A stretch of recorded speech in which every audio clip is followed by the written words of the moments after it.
Dans la Haftara de Parashat Vayishlach, nous lisons la prophétie du prophète Ovadia qui raconte la défaite de Édom, de Esav, lorsque Mashiach va venir.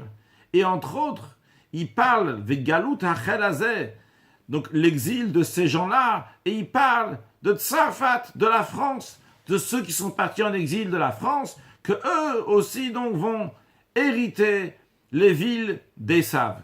Pourquoi le prophète Ovadia il a besoin de parler de la France? Vrai, des Juifs sont partis en exil en France, mais ça c'est une histoire qui s'est passée il y a 2000 ans. Là on parle de la Géoula, de la délivrance. Le rabbi explique, parce que la délivrance du monde entier dépend du raffinement de la France.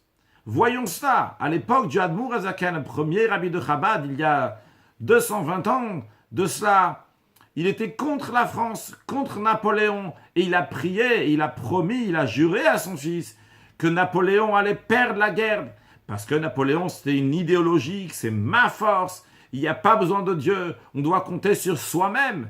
Et il voulait que va gagner le tsar Alexandre, que par cela le peuple juif va avoir le cœur envers Hachem.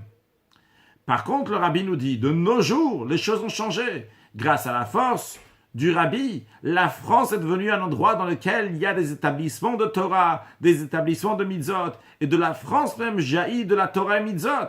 Preuve que la France, qui était un endroit qui était très très bas, lui aussi s'est élevé. Et comme le mot tsarfat en lui-même vient du langage de tsirouf, de birour, qui veut dire le raffinement, et comme le mot tsarfat lui-même vient du langage de paratsa, c'est la même lettre que paratsa, qui veut dire que ça va jaillir, ça va aller dans tous les sens, la Torah mitzvot, c'est le cas de la France aujourd'hui. Donc le monde est prêt pour la venue de Mashiach now.